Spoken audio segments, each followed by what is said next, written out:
Welcome to another piece of content, and I'm taking y'all along to the Amsterdam Museum. And there's a particular reason for that because not too long ago I participated in a contest called Gezichten van Noord-Holland, translated into English, The Faces of North Holland. It was fun to do. I thought it was a great challenge, and I also talked about it in a video a couple of weeks ago. I will tag it here in the corner so that you can have a look at it as well. It is a beautiful summer hot day in Amsterdam. Amsterdam. Hot. Got my sunnies out.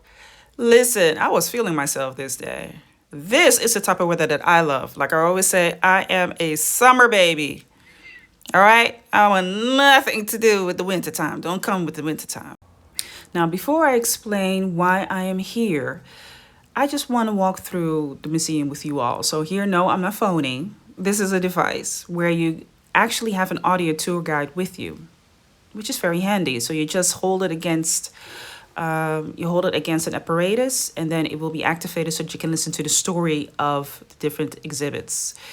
So the exhibits that I was walking through were all connected to the different boroughs of Amsterdam.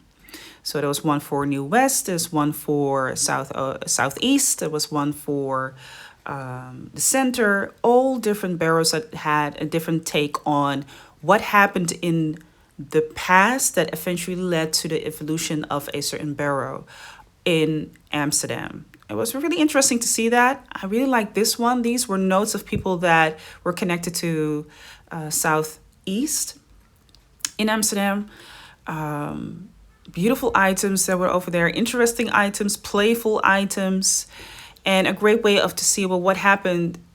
Like I already said, what happened in the past. What happens in the past is very telling what can happen in the future. You can either change it for the better, or it will become worse, or it will never change. So it's very interesting to see the things that have changed, and also the stories that people told from themselves, personal stories of how they looked at it. One of the stories that I found very interesting were the ones of Zeedijk, where there was a lot of drugs and alcohol and prostitution in a particular era of time. So they definitely changed that. Now, this item, I was very impressed. This is an item of an artist that is located in Amsterdam New West, which is where I am, or is it Old West? One of the two. Now, this is the artist. You can touch it, but I was so afraid to touch it. But I gotta tell you, it looked very impressive if you're standing there, and heavy. But it looks like a big mantle, kind of has this middle-aged feel to it. I absolutely love it. I gently am touching it because I don't want to bring nothing. I ain't got the money to replace nothing, okay? So I'm just gently touching it, but I was very impressed by the allure of it. It just looked very beautiful. Now, this is the reason why I'm in the city, in Amsterdam, because I participated in the contest Faces of North Holland. And all of the participants, which was like more than 1,000, participated in it. Now, here's my entry. Y'all see something?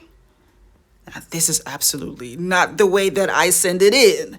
And I was kind of disappointed for it as well, because I saw many entries that were cut in a very unfortunate way, for a lack of a better word. But nah, I was like, am I going to say something about it, or am I not going to say something about it?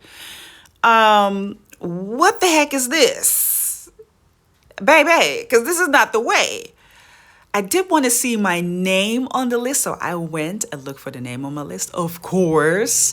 And here it is. Here it is. Oh, wait. Girl, what you doing? Go for the name. I just saw it. Go for the name. Yes, there. Marilva Berenstein. I was so proud. So I did contact the museum and also the other parties that were part of it, saying, is this the way that you are giving, gratitude to all the participants that participated in the contest by showing their work like this? And is this the way? I beg you, cannot be.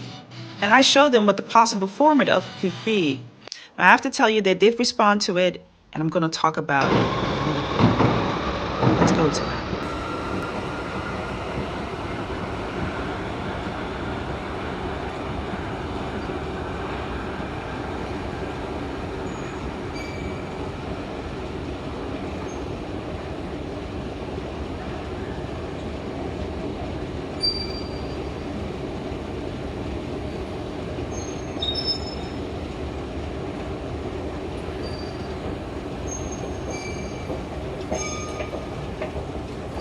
Hey y'all.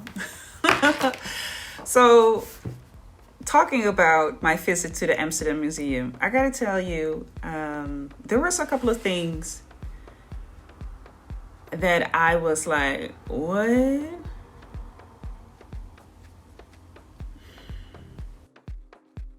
Of course, the first thing that caught my eye instantly, which I said earlier on, was the fact that they cut that portion in half. Not even in half. It was cut in a third because of the landscape format that they chose. So as they chose the landscape format, you're cutting off a huge part that doesn't show what the whole painting is about. And they did that with a lot of the paintings, a lot of the entries. I gotta be honest with you, from my standpoint of view and that of a viewer, it's very sloppy. It's very sloppy.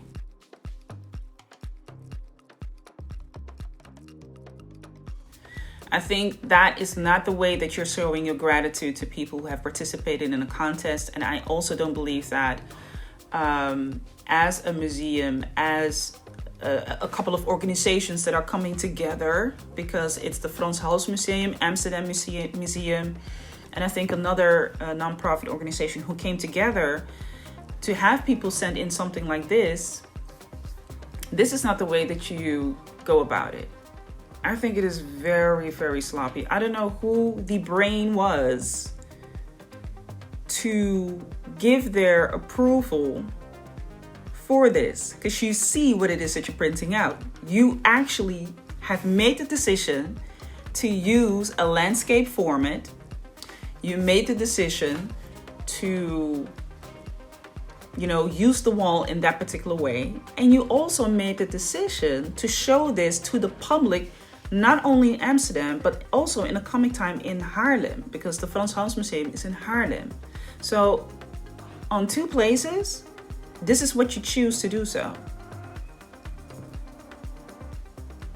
I gotta be honest with you. Somewhere I did have like a slight hesitation of saying something about this, because I don't want to be overwhelmed by the fact that I am actually very proud of the fact that my name is in the Amsterdam Museum and that I participated with a lot of other participants.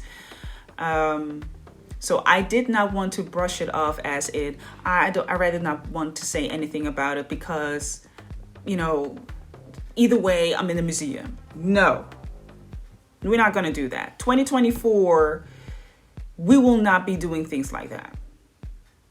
I feel that we do have a responsibility to say something when things are not done accordingly and respectfully. So after I saw all of that, I thought, you know what, I'm here anyway. And I went to another exhibit, which was this one. Very interesting one.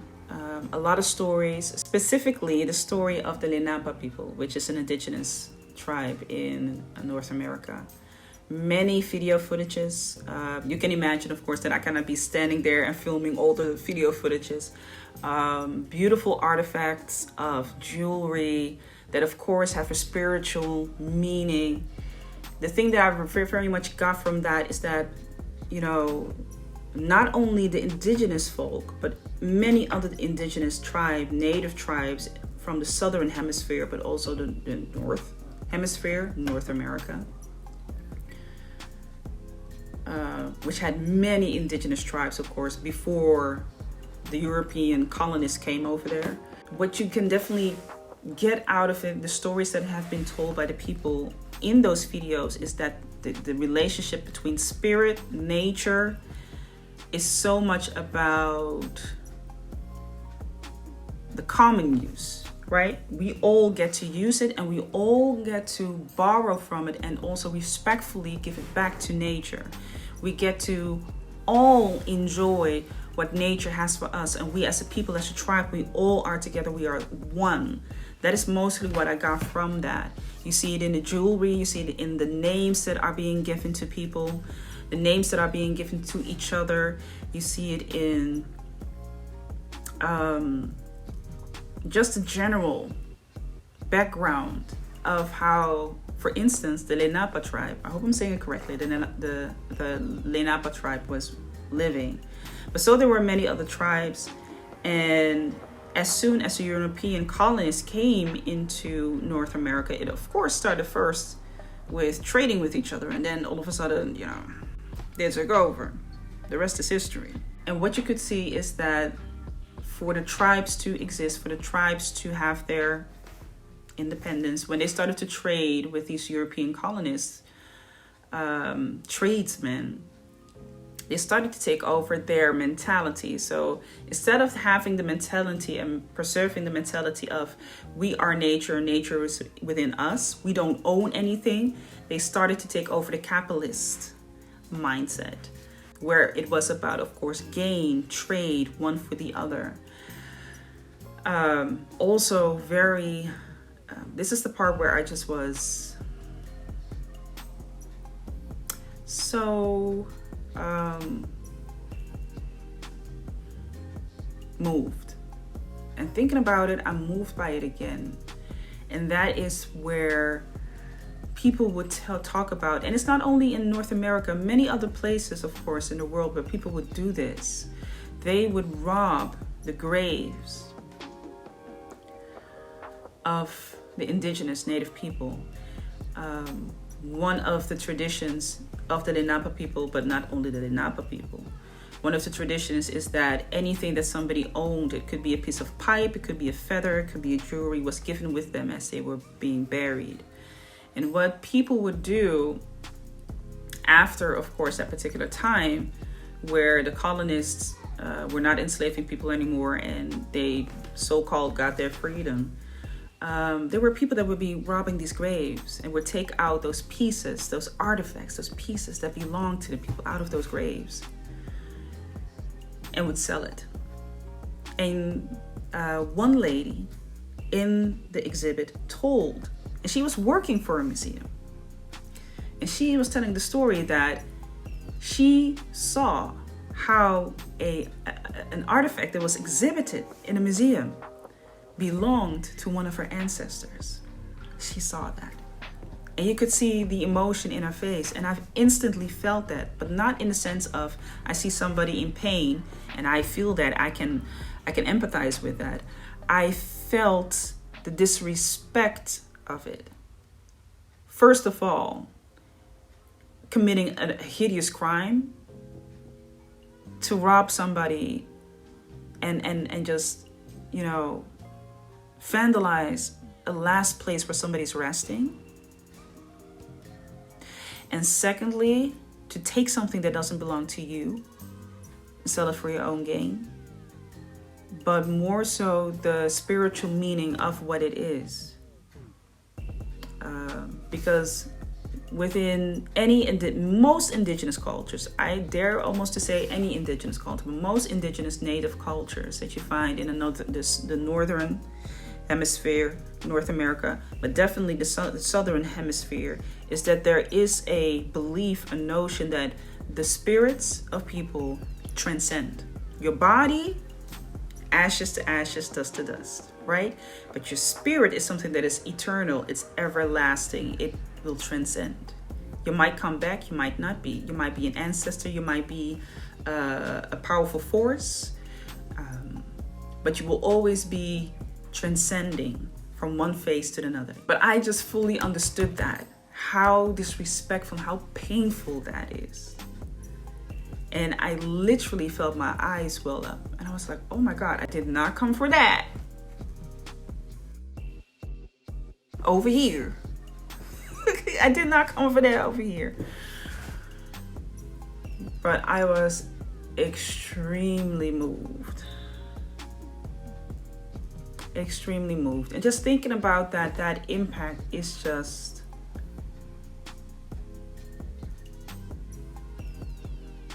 is the reason why I keep telling stories from a contemporary point of time of people from the diaspora. Because as much as I understand that it's important to tell the stories of the people from history so that they come above water, so it's like the archive is becoming more detailed. We are digging deeper into the archive. Things that were hidden, stolen, buried, forgotten are now coming to the surface. It's really important. And the reason why you also need to tell the stories from a contemporary point of view is because everything has like a cause and effect. Something hits something else, and that leads to what we see now, what we are witnessing. Nothing is just because. If you're walking through life and you think, oh, I'm just because doing the things that I'm doing, or let me give a more specific example. If I would be walking around here in this country, the Netherlands, just thinking because I'm here, I'm just born here, please, there's a reason why my ass is here. All right? It has to do with the fact that there used to be a colonial relationship between the Netherlands and one of the many colonies that they had, Suriname, which was also included in this particular exhibit as well. And how it all are, all of these stories are so related to each other. I gotta tell you, somewhere, of course, moved. I felt pain. I felt a lot of pain, but also I felt like anger. Like, why the F had these things need? Why did they need to happen the way that they are happening? It just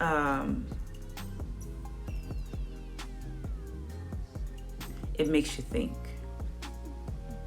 Your life is not insignificant. I even posted something on my Instagram about it, that if you believe that your life is insignificant, think again. There is so much significance about your life, specifically if you are in a country where you are the majority of the minorities. Don't let them ever make you think that you are like a small piece of the puzzle. You are a major piece of the puzzle. And when we look right now with the countries that are literally going through, I call a neo or a post-colonial repossession of minerals, of goods, of resources. Congo, one of them, right? Countries where there are a lot of riots, people are being annihilated, basically.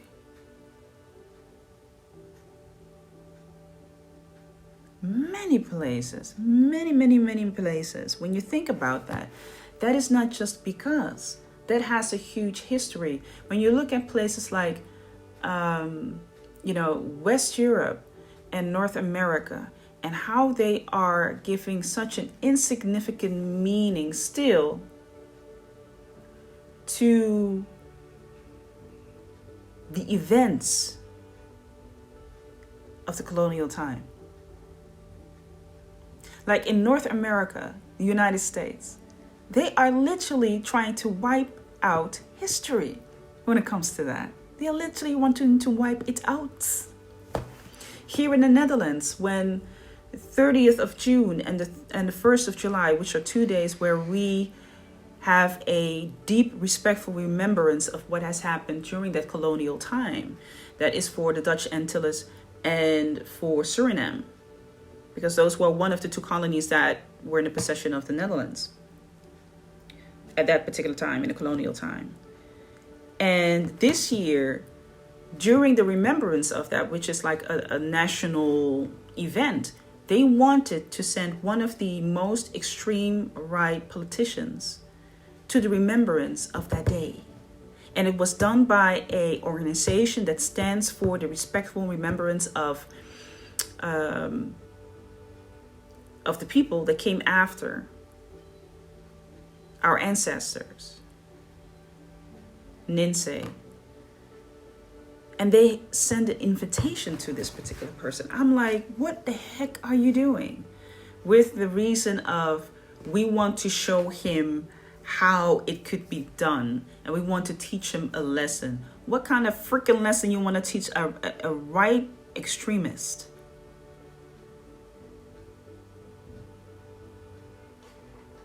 Then you have no notion of the fact that that in itself is just futile. Puts a lot of things in place, and it makes you even think clearly of how things are connected. That's why I say nothing about your life is insignificant. That whole story of that woman, when she told that, a woman from the Lenape tribe, and she's telling that, like, I'm working for a nonprofit organization, and I see how one of the artifacts of my ancestors is being used there, knowing that it's not rightfully there. It could never be rightfully there. It could never be. Nobody could have ever said, well, we got permission to have them there. Just as the artifacts from African-based countries,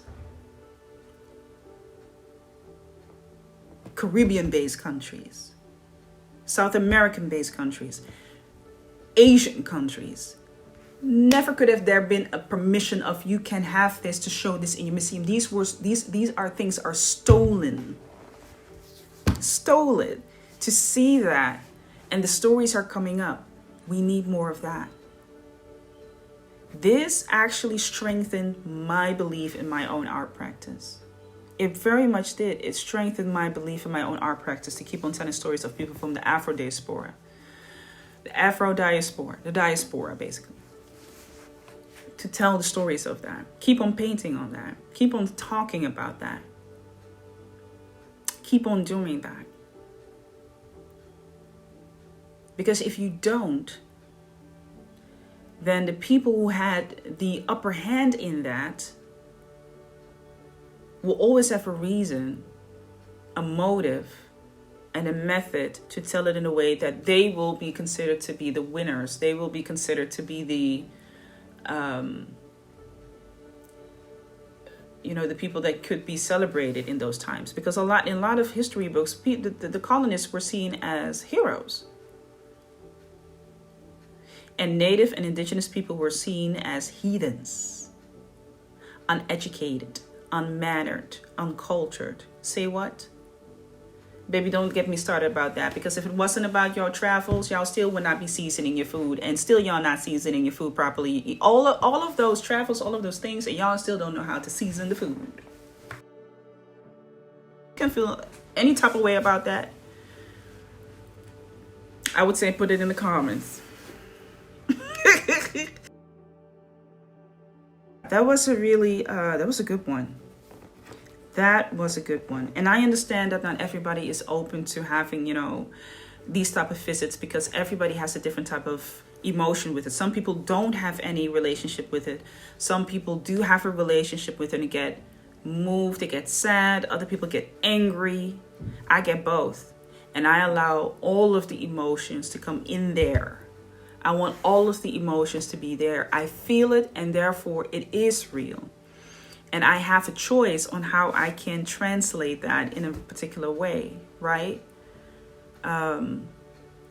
Just another thing about it. That's why I find it so hurtful when you hear, and I'm just going to say it the way it is, and I don't care how you feel about it, but it's just the way. When you hear white people tell other people, go back to your country. When you hear white European people in Australia telling Aboriginals that they don't have a culture and they should be ostracized of their own land. When here in West Europe, when there are white Europeans telling people, you have to go back to your own country. People in the United States telling other people, you have to go back to your own country. It is so disrespectful, but funny at the same time. Because I'm telling you why. The funny thing about it is that for them to even consider that to be a worthy notion to be stated, you need to go back to your own country. Let me tell you something. based on all of the monies, all of the goods that have been stolen and exploited, I will have a very valid reason to stay where it is I am. A white person could never tell me to go back to my country, because when I go back to my country, I'm going to take everything else that is in this particular country. You will be left with nothing. I actually own a piece of this country.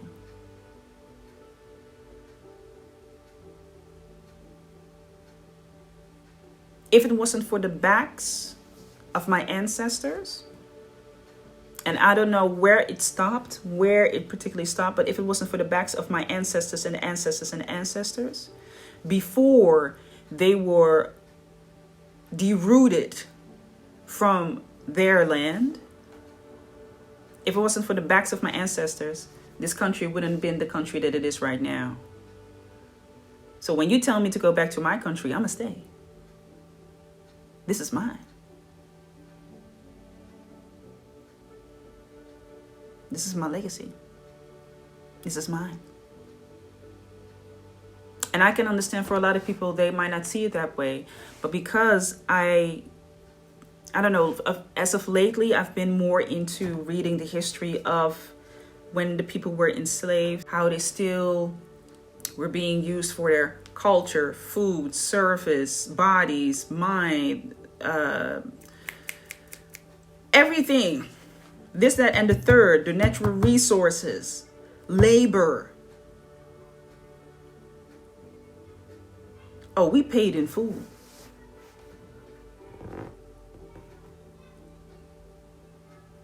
We paid in full.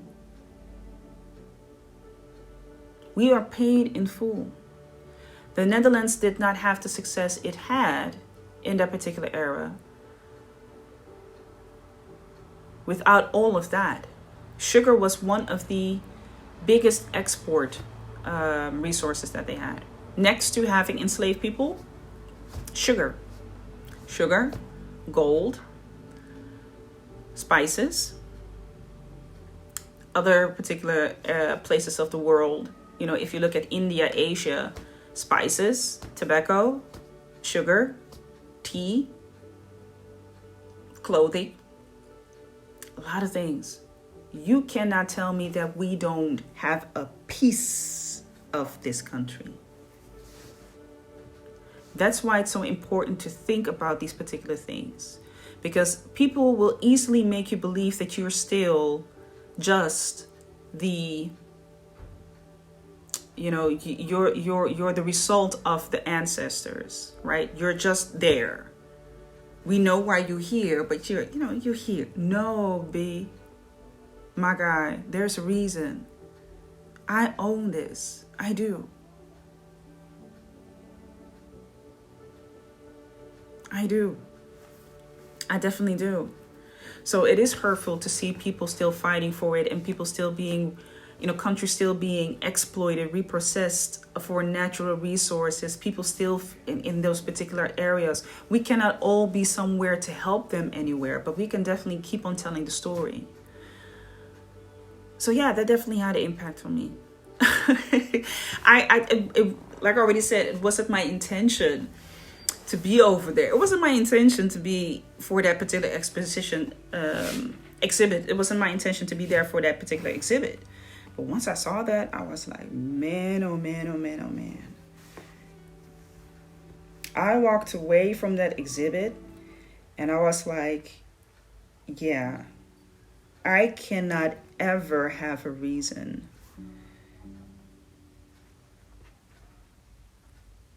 I cannot ever have a reason to not persist in this. I have no reason for that at all. I'm sorry, I'm getting a hot flash again. Oh Lord. Woo. Nobody has a reason for that. And through that whole exhibit, you know, it was very, very prevalent that spirit of not overcoming, but of returning the restoration of what has been mishandled. I think that is a great word to use. What has been mishandled, exploited, demolished, annihilated,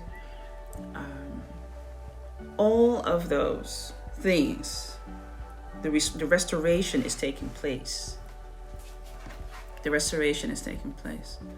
So yeah, take with that what you want to do with that what you will, but yeah, that's my experience. That was definitely an experience. I was like, yeah, I have no right to say, well, I don't feel like it today. And even though I do get to say sometimes the right, of course, I'm a human being. You get to say the right. Well, I don't feel like it today. I want to have some rest. Rest feels differently. Rest feels like, yeah, I earned it. Hell, we get to rest. We earned that. It definitely does that. But yeah, that was my whole experience in Amsterdam Museum. I'm still very proud of the fact that my name is on that list. I'm still very proud that you still get to see a piece of the painting.